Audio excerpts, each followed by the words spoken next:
Welcome to Druva's LinkedIn Live broadcast in Cloud We Trust. I'm technology correspondent Lisa Martin. Today, talking about emerging tech and data protection. Two guests with me here today. Well, maybe three. There is a dog in the background. Abhi Karoti is here, Senior Solution Architect at AWS. Abhi, great to have you and your dog with us today. Thank you, Lisa. That's why I lock my dogs in the other room. And Preeti Srinivasan is here as well. She's Druva's Director of Innovation. Preeti, I love your title. Great to have you on the program. Thank you, Lisa. Great to be here. So we have a great show for you today. The next 20 minutes are going to be packed with lots of information and education from our guests. We're going to be talking first about AI and ML. We'll talk about what AWS is seeing their adoption use cases. We'll also talk about what you need to consider for your data protection strategy. Second topic is going to be Kubernetes. Same thing, use cases, what customers need to consider as they're protecting workloads running in Kubernetes. And then thirdly, as we always do, we're going to leave you with some recommendations for how you can move forward, and you'll hear advice and steps from both of our guests. As always, we encourage you, drop us a note or a question in LinkedIn Live chat, and we'll address your comment. All right, Abhi, let's go ahead and start with you. Let's talk about what some of the things are that AWS is seeing with respect to AI and ML, and maybe some of the innovations that came out just in 2020. Absolutely. Hey, thank you, Lisa. Thanks for having me on LinkedIn Live. I think machine learning has been a real game changer for our customers. I mean, we have seen real companies tackling real use cases. Just a few years back, it did something which was aspirational technology. Now it has become mainstream. Machine learning is mainstream today. If you think about a few years back, few companies and maybe some researchers in academic institutes had access to the infrastructure, had access to the technology for machine learning and to build solutions on that. Today, you have it on demand from cloud like AWS, and they're readily available. In fact, hundreds and thousands of our customers are already using ML services. Customers are not just using, let's say, for experimental or some fringe use cases, they are reinventing their core business by using machine learning services. As Preeti, you might contribute to this. Historically, the machine learning kind of process has been really complex. You had to collect and prepare your training data, optimize your algorithm, set up and manage your environment, train the model, deploy the model in production, and again, scale and manage the model in production when we are inferring from that model. So it has been a complex process. What all the depth and breadth of AWS services has given is it has democratized the access to machine learning to a large set of developers, even with like developers who have less or no exposure to machine learning, to someone who has spent their careers in machine learning. So there's a wide spectrum of technologies. I would probably put it into three layers of those particular services. The first level, we would call it as the AI services. So let's say facial recognition services like recognition. We have some text track services. You have the Alexa, Polly, and Lex services. You have something like a Canra, so which are invocable by an API, and you get a response back. So that's completely a developer who has no or very less experience in machine learning can do. If the developer has more appetite of learning models and doing their own things, they could use the SageMaker suite of services, which allow you to do not only just data labeling, visualize the your notebooks, your Python notebooks, pick your algorithms, and also deploy in production, and let the undifferentiated heavy lifting be done by AWS. So that's the layer which you get comfortable from them. And then there are some developers and some customers who want to take complete kind of ownership and complete charge of the infrastructure where their machine learning workloads are running. So for them also, we have specific instances, GPU instances, we have specific inference chips which they make use of, and that's another pattern or adaptation we see across these things. So as said, all these services give you the right tool for the right job, and you can choose what you have. And one thing amazing about all these layers of all these abstractions of services, there is enormous amount of innovation going at AWS for this. Just in 2020, we had 250 plus features across the services delivered and shipped to our customers, which they are making use today. So and customers are making very, very interesting use cases of this, which started with something like facial recognition or fraud detection in e-commerce transactions, to something like anomaly detection in data, or even like a threat detection, something which is related to the Druva space. So that's kind of like, high level, all these layers of services which and patterns we see with our customers. So a lot of acceleration in 2020 Absolutely. of many things, innovation Yeah. being one of them. You said 250 new features. Preeti, one of the things that we talked a lot about last year on this show in particular was the acceleration of digital transformation, but also the acceleration and the rise of things like ransomware. How can customers leverage AI and ML in their data protection strategy? The way AI ML can influence the data protection strategy. So let's start with ransomware detection and incident management. So ransomware has been a nightmare for organizations, but thankfully, with solution like Druva, you can protect your data and come back to a safe state. Moreover, when it comes to like detecting anomalies, for example, to understand is there any anomalies in deletion of these backups, or identifying any unusual data activity that comes with devices in modifying the data. These are like some ways in which AI ML can help with ransomware. Secondly, if you look at like privacy, compliance, e-discovery, legal related use cases, you can look at it in two ways how AI ML influences this.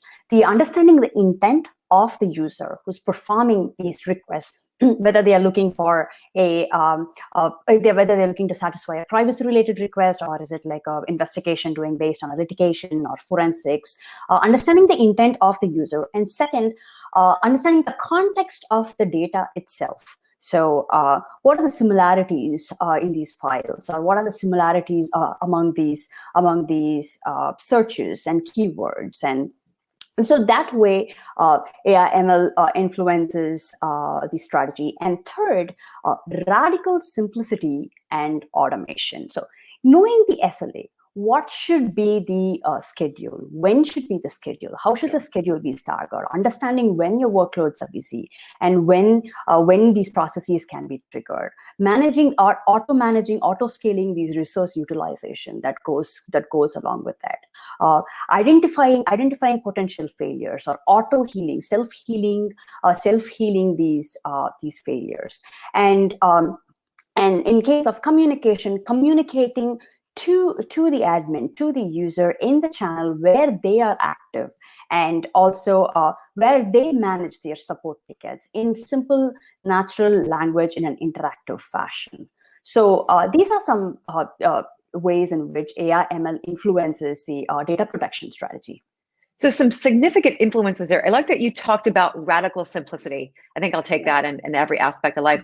But you talked about the kind of before the complexity, but now the democratization of AI. Let's move into our second topic of Kubernetes. Are we seeing the same things there, Abhi? What are you seeing at AWS with respect to Kubernetes container adoption? Where are customers on that journey? Absolutely. So every customer talked to these days, and for the last year or two, every customer, the conversation has to like end with, "What about Kubernetes?" Right? So that has been a common theme across things. The way we see it at AWS is containers, which is kind of where Kubernetes is a type of container orchestration service. Containers are the new unit of management for your compute workloads. So the way you can package your code and bind with all its dependencies and create an image and deploy it anywhere, especially on something like ECS or EKS, and it runs the way exactly it was coded. So the process of shipping your software fast, reliably, securely has been achieved. And services like Kubernetes allow you to get that operational efficiency out of the box. Now, as your question goes, these are the patterns we are seeing on adoption of Kubernetes has been kind of varied. It started with most of the stateless kind of workloads, which are our classic apps like web apps and some web services with some IoT kind of data, game services data, as well as some high performance computing too. So that's the category I would call it apps, which was stateless and which are kind of a natural to come on to something like Kubernetes, where you could write your new microservices, deploy them, and just scale them out in and out as per your requirements, as per the load on your particular workload. Then we are seeing a very interesting pattern as what we call as a shared services platform. More and more operators in the DevOps world, the operators want to kind of have a set of services which are being, which after putting guardrails could be made use by the developer community. So they want to an opinionated kind of platform created on top of EKS and allowing some services and putting some guardrails for monitoring, for CIC and everything, so that the developers don't have to worry about it. Developers just focus on developing their solution, developing a value for the business, and shipping software confident value for the business. So that's another piece we see as growing in our adoption. A third category I would say is one of the largest category is about where we see almost 80% of the existing apps are in the legacy or the heritage world are the Java and the .NET apps, which have been written by various enterprises. Let's say in the last 10 to 15 years, sort of various technologies. Java has been one of the popular enterprise technology, so is .NET. So we see a lot of apps. They also want to take that those apps which are not written for the microservices world, but they want to containerize those to get some operational efficiencies. So that's another pattern we see where it is doing. And the last category, which is not the least, is the machine learning workloads. As we talked about machine learning in the earlier section of this session today, we see a large set of customers using a massive usage of containerization. Autonomous vehicles, fraud detections, a lot of use cases are done on Kubernetes workloads. And what we see is that they also make use of Spot and make sure that the cost, because as Preeti would vouch for that, compute is something very massive. You need a massive compute when you're doing machine learning. And with usage of Spot, they kind of optimize your getting the compute value as well as getting the cost out of it. And one thing which would like to say is not just stateless workloads. Now the more and more customers are doing stateful workloads, taking advantage of the CSI for your persistence, as well as making use of EFS, FSX Luster, and doing a lot of stateful applications also. And that's something, probably a space where Druva is operating. And those kind of few use cases which come to my mind. But Kubernetes is something which is here as a secular shift from what we have seen as a virtual VM shift. Now we are seeing a secular shift towards containerization. So Preeti, let's talk about that in terms of what customers need to do. What do they need to consider when they're running applications in containers? And how can Druva help with the data protection? So like Abhi was speaking of like stateful applications, some of the use cases that customers need to consider is you need to back up these workloads. You need to back up so that you can recover these. Second, when it comes to like disaster recovery, if everything goes down, you want to bring these services back up. And then it comes to like compliance. When you look at compliance, so there are several compliance needs where you need to preserve the state of the application along with the data that went with that in these emerging workloads as well. So that's with compliance. And finally, look at application mobility. So you want to move your applications, Kubernetes applications from a native workload into advanced managed services like EKS. And so in those cases, you need to understand the application and facilitate this movement and migration. So if you look at it in a general overall trend, so let's start with like resiliency, right? You might have seen this with M365, Salesforce, these SaaS workloads, and also with Kubernetes. You need to protect these workloads. For instance, for Kubernetes can spin back up your containers, but then when it comes to like stateful applications, and these do not bring Kubernetes does not bring back the state of the application itself. So you need so you need to protect your for resiliency. Second, you might have seen this with Oracle related, like the multi-users associated. The similar way with Kubernetes, there are many vested users in the organization having different expectations. So if you look at a cloud admin, for a cloud admin, Kubernetes is just another workload that they want to like manage like the rest of the other workloads. For a Kubernetes admin, it means a lot more. So they want to manage all the clusters, all the applications that running, managing the health of the clusters. And And then if you look at the application admin or the application owner, they care most about their application, managing those, protecting those, and taking care of those when they want to do like operations like updates, or they want to like test new code, dev test. So we have to understand that these users have different expectations, and that is very important to consider, the multi-user expectations. And then finally, these are application-centric workloads. So you might have seen in M365 or like Salesforce. Similarly, with Kubernetes, what constitutes an application can be very different, and that's the whole entity that the customer cares for. Like Abhi was speaking, so back then VM, all this was like monolith. It was a monolith, but with the Kubernetes, it's more distributed. There are several components that make your application: your pods, your persistent volumes, your persistent volume claims, your secrets, and the storage, the external storage that your application speaks to. So these are all the entities together, and this is the entity that you will need to bring back an application. So these are some useful, important considerations that customers should see when it comes to Kubernetes workloads.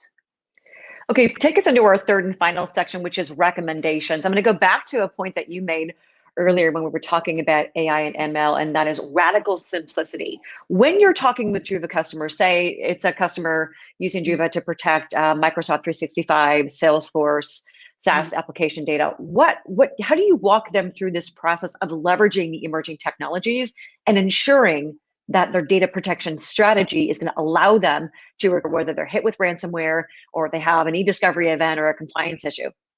Yeah, what I would recommend for customers is, see, when you're trying these, when you're looking at these emerging technologies, right? So you're not alone in this process. Don't try to do this all by yourself from scratch. You have amazing managed services like AWS to run the services, and you need to start looking at things and something that just gives you back your data. You need to look at it more of like radical simplicity, where we provide turnkey solutions to your problems. So whether it's like ransomware detection, or privacy e-discovery compliance, or when it comes to the simplicity of being able to manage your environments and providing the analytics that's based off on that. So these are something that you can leverage, because Druva being a SaaS solution and being able to using services like AWS can help to unlock the value of data for you to solve your use cases. Excellent, thank you. And Abhi, let's go ahead and finish with you. What are some of your recommendations when you're in customer conversations? How do you advise that they move forward with that radical simplicity to eliminate that complexity that you talked about earlier? Absolutely. So I think the main takeaway from this talk is act now. So no matter what your experience is with both these technologies, machine learning or modernization with containers, act now. The breadth and depth with AWS offers, along with its partners like Druva, is immense, and you can start at any point and start adding value to your business solutions. So that's my number one and only recommendation today. Wow, you made that radically simple, Abhi. I thank you for that. And I told you we were going to have a very spirited educational conversation in about 20 minutes. And I think that our guests gave you just that. Abhi and Preeti, thank you so much for joining today, talking about the emerging technologies, Kubernetes, AI, ML, the applications in data protection, and how customers can get started now. We appreciate your comments and your time. Yeah, thank you, Lisa. Thanks for your time. Thank you. And for my guests, I'm Lisa Martin. You're watching Druva's LinkedIn Live series, In Cloud We Trust. We'll see you next week. In 2 weeks with a new topic. Stay safe.